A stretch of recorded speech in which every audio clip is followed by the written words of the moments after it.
welcome to Candid Conversations, a zoomed in and comments video channel. My name is Clip, and today we're doing a zoomed in chat with Meris Gebhardt of Opulent Mindfulness. Now, that's a very interesting name for an organization.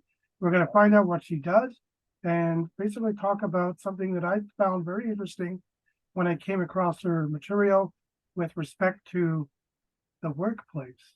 Now, that was a pretty interesting thing. We're going to dive into it. But first, Meris, welcome aboard. Thank you for taking time out to talk to us today. Thank you, Cliff. I'm so delighted to be here, and I appreciate your humble interest in my work, and I'm equally humbled that you would be interested. Perfect. So, Opulent Mindfulness, can you explain what that is? Yes. So I really started out with the acronym OM, which is a meditation sound of the universe. But often we just write it as OM. So I had to find a couple of words that would work with the OM. And so that became Opulent Mindfulness. So I believe that if we can make our minds opulent and big and grand and have great possibility for ideas and imagination and inspiration, then we can really change our external world as well. So and opulence is more material or stuff. It just means the realm of possibility. Right. So you're basically trying to expand the mind, if you will. Yes, exactly. To gain a greater thinking process for everyday life. Is that the idea? Or can it be also generated into specific goals that you want to do? Yeah. So I think that we all are brought onto this planet in this lifetime in our fleshy meat suit to achieve some divine purpose. And so I really am always encouraging people to excavate away the noise, the junk, the dramas, the traumas, which often are imposed upon us. We don't choose them, but we can sometimes engage with dramas because of traumas and because it sounds familiar. So anyway, I try to help people to navigate and feel whole within and find that self-love and compassion within, so that they then choose healthy engagements with relationships in the world, with the work that they're doing. They have direction and purpose-driven living. And so we move away from surviving to thriving. And I know it's probably an overused cliche phrase, but when we think about it, we are meant to thrive and grow. When we see a tree out there, we don't want it just to merely survive and stay the same. We want to see it grow and the leaves expand and the sunshine come in and feed those leaves for photosynthesis and phototropism and all the good stuff that emits more oxygen for us to breathe. And so it's a cyclical thing, and it's always be growing, always be expanding, always be elevating. So it's essentially what you're saying here is you want the mind to breathe. Yeah. You want the mind to take a breath and that's beautiful. Expand the inner mind lung, if you will. Like a lung, yes. And always be filtering, right? Because we get so much toxic stuff coming in, and sometimes it gums up and sticks and it clogs our systems to be able to see clearly, think clearly, feel. That's not a confused feeling like I should feel like this, or that's an historical familiar feeling. Rather, what is my true divine being meant to feel, which can move and motivate me? For example, I've been really called towards some kind of movement with child trafficking recently. And I don't consider myself an activist. I thought I found my divine calling when I discovered meditation to help others. But in fact, I'm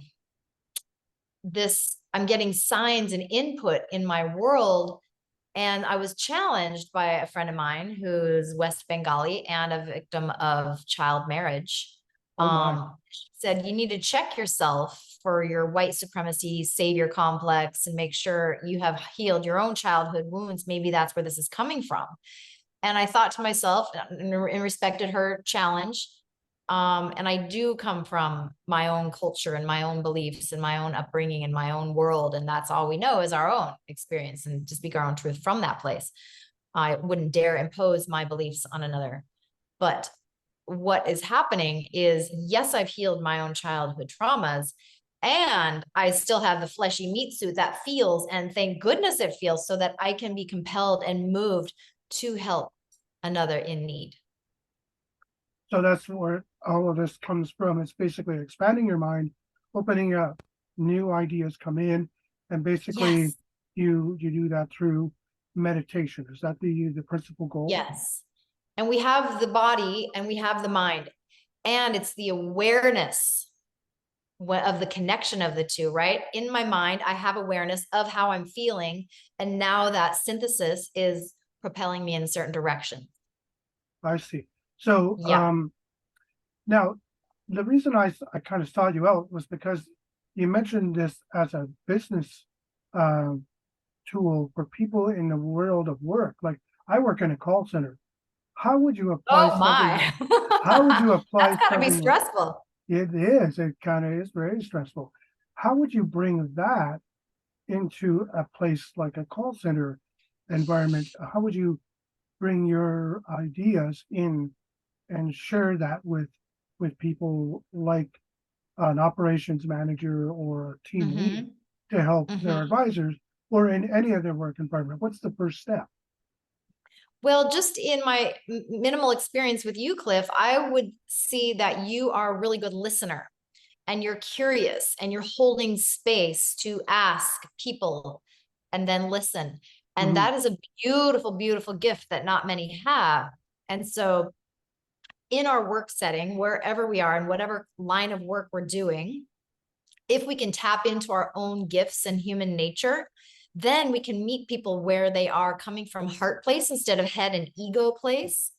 And then you will elevate humanity and those around you in your work culture. And then before you know it, you have a thriving work culture instead of a place that's just solely based on bottom line and revenues and profitability. So yes, those things happen, but people first, then profit.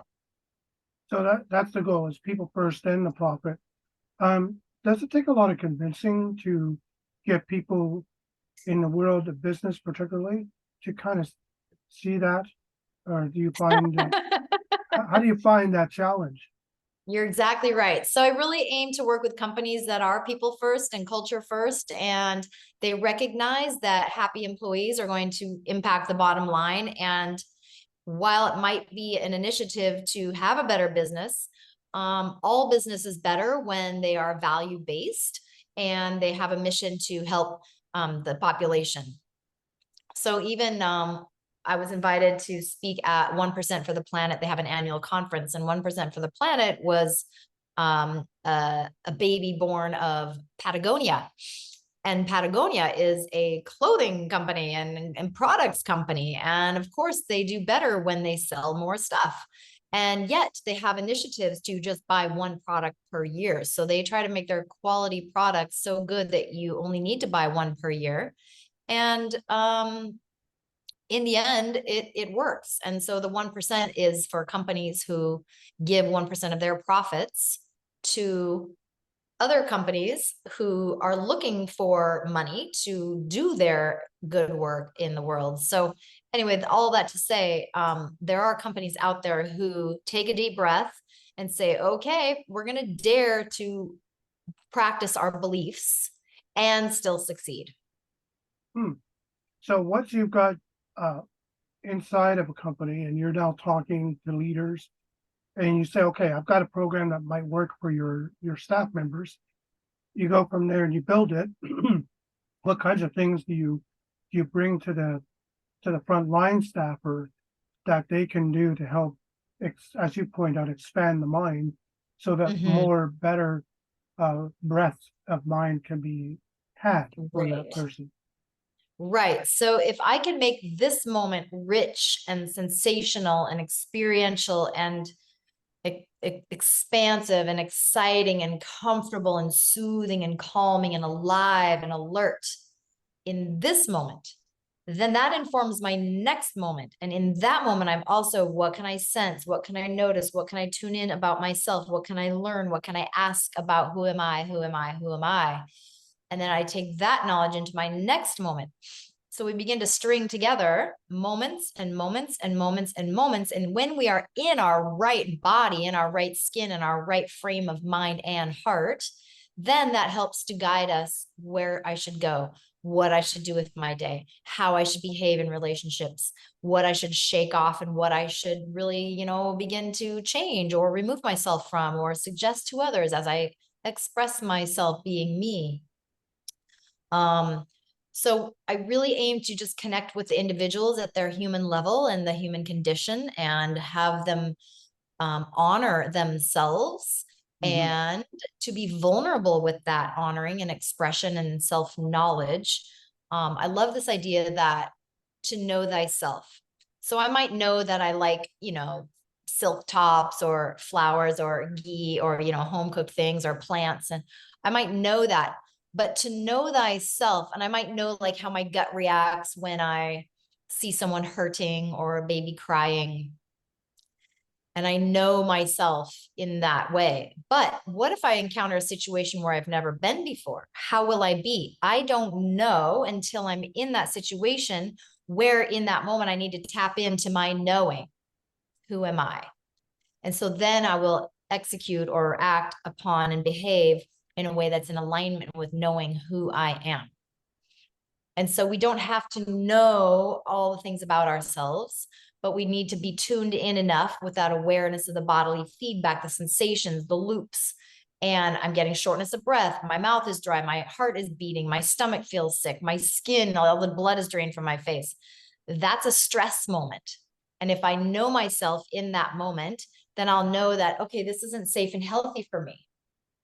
So I'll choose to not in the future engage with in that way or with those people or in that setting.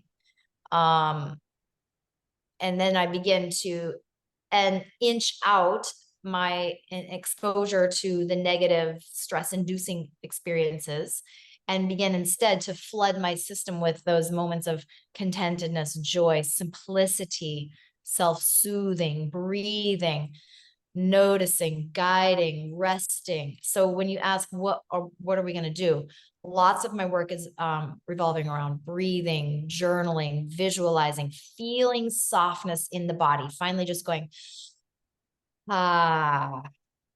chanting mantra, so we get that vibration in the body and the deeper kind of chest register and belly breath, which are That must physiological grounding. that must be interesting to do that in an office setting. Seems Yeah, so. it's been interesting for sure, but you see people come in just like, and then they leave, or the Mhm. CEO comes like this, and before you know it, he's open like this, or someone comes and at the end, they share, they've been brought to tears because they've tapped into another sensitive place in their heart that's maybe been locked up for a while. Right. And also, with COVID and the remote, then you're doing, more individuals logging in. And so they don't have their colleagues around them, where they might be kind of limited or not quite themselves in the work setting.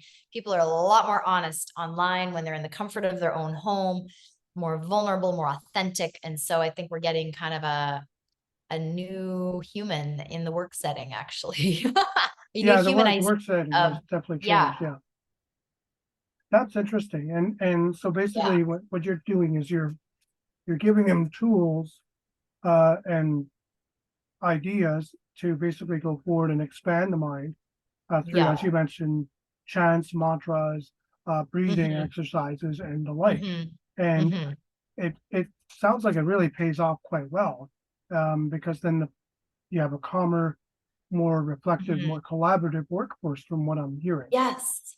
And the more that I think about ego and how much it plays a role, when we can get a handle on it, or have awareness that this is the ego at work here, Mhm. then we can start like really connecting with our colleagues and people and ourselves, because it's not trying to impress anyone.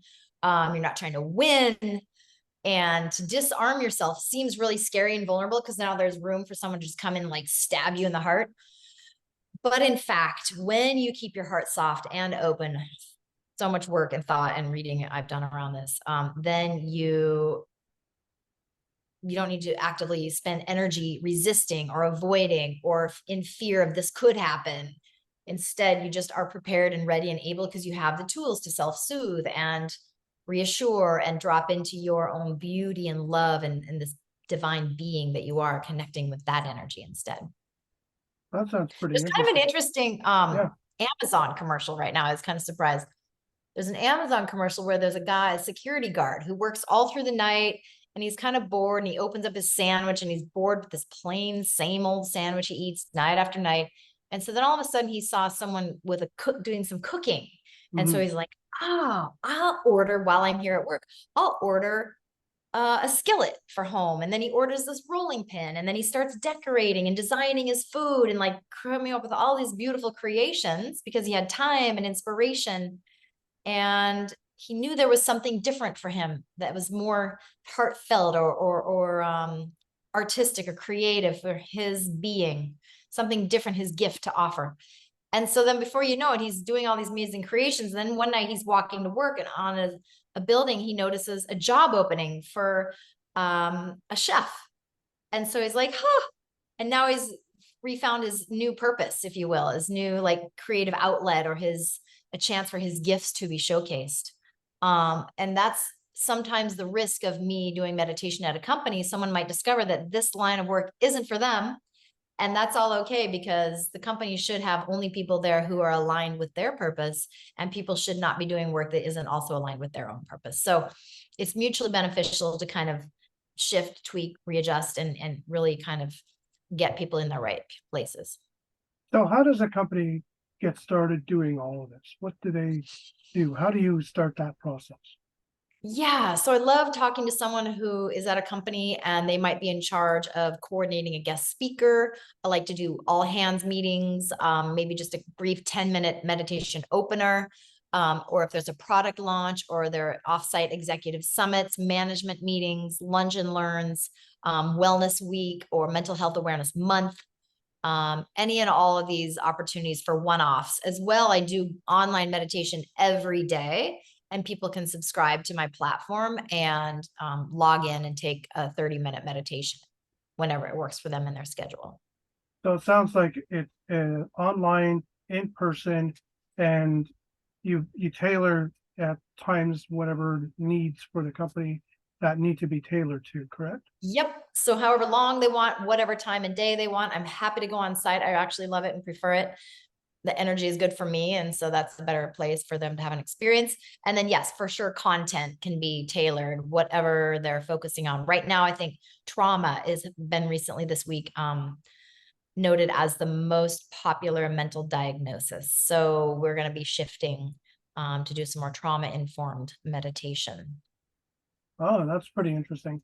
Well, if people want to get in touch with you and get an idea of what your services are all about, how do they do that? What's the best way to connect with you? Yeah, I'd say go to my website, opulentmindfulness.com. And that's mindful with just one L. Okay. And or email me, Meris, MERIS, like Sam, at Opulent Mindfulness. Or they can text me 503-756-3622 anytime, have a conversation, or go to my LinkedIn profile. You can see some of the clients I've worked with.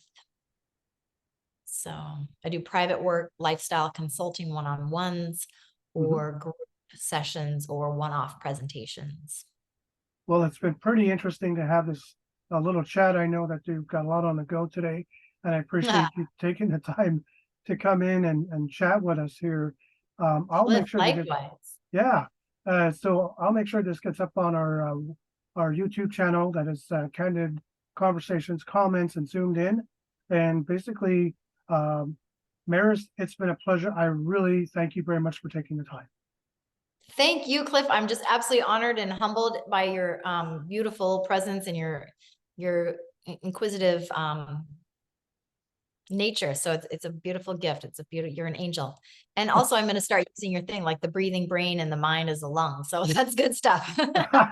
Yes, we want our minds to breathe Thank and you. that inner lung to work for sure. Yes.